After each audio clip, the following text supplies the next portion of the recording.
pensão está em muitas situações, não tem paralelo internacional, etc.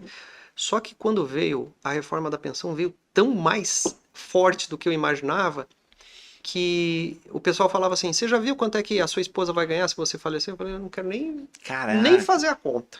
Porque assim, é um percentual que começa em 50%, 60%, do que você receberia se você passasse a incapacidade, que é proporcional. Então, da proporção, ela recebe uma proporção. Entende? Putz.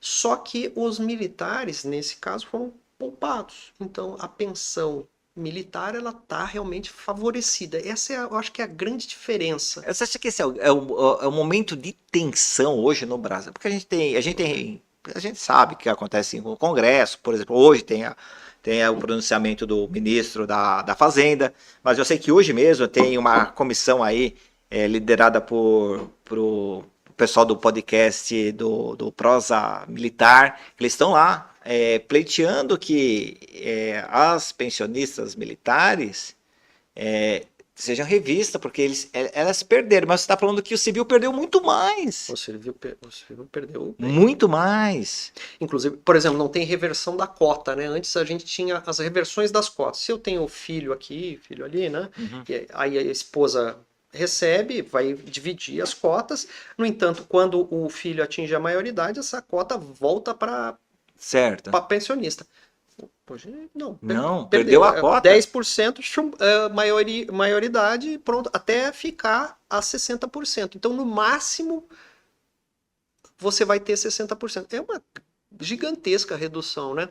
E também tem as questões de idade, se a esposa é Uhum. nova, etc. Ou seja, a redução foi muito grande. E, de fato, o militar ficou com uma aposentadoria bem favorável. Só que eu acho que, talvez, aqui a gente tenha que considerar o fato, né? Se a gente quer um policial militar que não tenha receio Enfrentar. de enfrentar, né? A gente está Que é o contratando. sistema de proteção social que eles falam. Tá vendo? Não é um regime, é um sistema de proteção. E eu sou uma voz um pouco divergente na Previdência, porque se tem uma unanimidade na Previdência é que atuarialmente não se paga. Ou seja, a gente tem que buscar enxugar em tudo que é lado. Então, peraí. Então, eu acho que é importante essa posição aqui no podcast. Militares, vocês não conseguem pagar suas próprias despesas futuras, que é a Previdência. Não consegue. Ninguém consegue. É O impagável. civil tem que fazer conta toda vez que reduz. O militar é impagável. Já trouxe 1,2 em São Paulo, 1,9 na 1,9. Brigada. E assim é no Brasil e na área federal deve ser assim. Mas vocês não precisam pagar, porque o Estado tem que suportar. Hoje é assim. Hoje é assim? Hoje é assim. Pode ser que amanhã não seja, né? Eu não sei. Mas tá lá a cartinha e o pessoal tem uma caneta e se passar o liquid paper lá, por Mas não exemplo, é um ministro que vai mudar isso. Isso é constitucional, isso é uma Constituição. PEC, São né? duas É uma PEC. sessões, duas passagens no Congresso, duas passagens na Câmara, duas passagens no Senado, 3/5 cada uma. Não é fácil. Mas, E tem os lobbies. Lobby não é nada ruim, nada bom. É apenas grupo o de pressão, grupo né? de interesses de uma determinada categoria junto aos parlamentares, né? E tem a realidade, né? Que É, é a conta. mas é uma coisa bem interessante. Então, o sistema de proteção, então, os militares não precisam falar, eu paguei. Não, você pagou, mas não fechou a conta. Mas não se preocupe, porque o Estado tem que suportar. Por isso que você é militar, que defende a pátria, a soberania, defende a sociedade, não tem hora extra, não tem horário Não pode noturno, não sindicalizar, pode não se pode sindicalizar, não pode fazer fazer greve. greve. E aí o Estado vai suportar lá um pouco mais à frente a sua aposentadoria, a proteção das pensionistas. Mas eu queria perguntar das pensionistas. Ai, Mas cara, não posso. pode. As Tem que ver pensionistas. se eu sei responder. Não, é que as pensionistas, elas colocam muitos comentários aqui no canal, muitos. Elas se sentem abandonadas. Tanto as pensionistas, principalmente dos militares estaduais e as pensionistas dos militares federais. Tá. É um sentimento, mais do que sentimento, é a leitura do que a gente vê nos comentários. É a leitura que elas estão abandonadas.